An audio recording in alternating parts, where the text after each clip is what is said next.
Play pulse देख रहे हैं आप और आज बात होगी भारतीय दल के उस प्रदर्शन की जो पेरिस 2024 ओलंपिक्स के दौरान हर किसी का चर्चा का केंद्र बना हुआ है।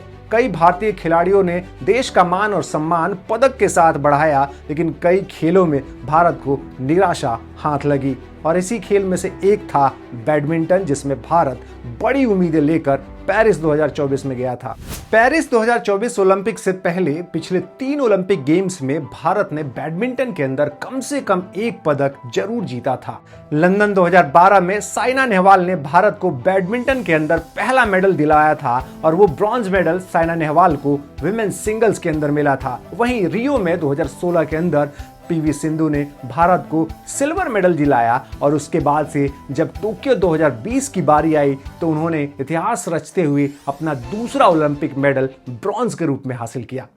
इस बार भी भारतीय बैडमिंटन दल बड़ी संभावनाओं के साथ पेरिस 2024 में हिस्सा लेने पहुंचा था, लेकिन वहां से उन्हें खाली हाथ लौटना पड़ा है।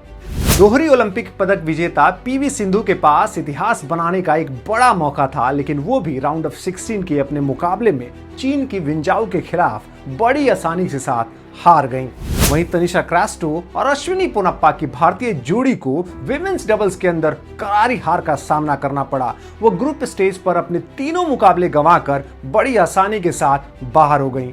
हाल के वर्षों में भारत की मेंस डबल्स जोड़ी ने पूरी दुनिया का ध्यान अपने प्रदर्शन से अपनी ओर खींचा है, लेकिन सात्विक साईराज रंकीरेड्डी और चिराग शेट्टी की भारतीय जोड़ी पेरिस 2024 में भी वो कमाल नहीं दिखा पाई। उन्हें मलेशियाई जोड़ी से क्वार्टर फाइनल मुकाबले में शिकस्त का सामना करना पड़ा। अब बैडमिंटन में इससे बड़े दुर्भाग्य की बात क्या हो सकती है जब आपको अपने ही देश के किसी शटलर से भिड़ना पड़े। कुछ ऐसा ही देखने को मिला जब एच एस प्रणय को लक्ष्य सेन का मुकाबला राउंड ऑफ 16 में करना पड़ा, जहां उन्हें शिकस्त का सामना करना पड़ा।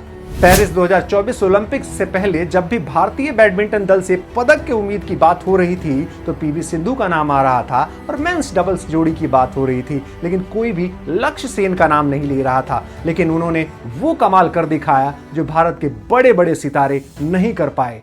सबसे पहले लक्ष्य सेन ने टॉप सीडेड जोनाथन क्रिस्टी को हराकर सुर्खियां बटोरी। उसके बाद से उन्होंने क्वार्टर फाइनल मुकाबले में चाइनीज ताइपे के चाओ को हराकर एक जबरदस्त वापसी की। सेमीफाइनल में लक्ष्य सेन हार जरूर गए, लेकिन उन्होंने डिफेंडिंग चैंपियन विक्टर एक्सेल्सन को कड़ी चुनौती दी। यहां तक कि दोनों गेम में उन्होंने एक बढ़त भी बनाई, लेकिन अंत में उनके अगेंस्ट नतीजा गया। हालांकि मैच के बाद में खुद विक्टर एक्सेल्सन ने उनकी जमकर तारीफ की। लक्ष्य ओलंपिक सेमीफाइनल में पहुंचने वाले पहले भारतीय पुरुष एकल खिलाड़ी हैं। भारत में किसी भी पुरुष ने वो नहीं किया है जो उन्होंने किया है। मैंने वह अनुभव किया है जिससे वो गुजरे हैं, लेकिन वो 2028 ओलंपिक के प्रबल दावेदार होंगे। और अंत में ब्रॉन्ज मेडल मुकाबले में मलेशिया के ली जी जिया से उनकी हार ने भारत की सारी उम्मीदों पर पानी फेर दिया और भारत बैडमिंटन में खाली हाथ लौटा। बढ़त लेने के बाद भी लक्ष्य की हार से निराश हूँ। बैडमिंटन से एक भी मेडल नहीं आया। हम बैडमिंटन में मेडल जीतने के दावेदार थे। हमारे कई अहम खिलाड़ी मैच हार गए क्योंकि वो प्रेशर अच्छे से हैंडल नहीं कर पाए।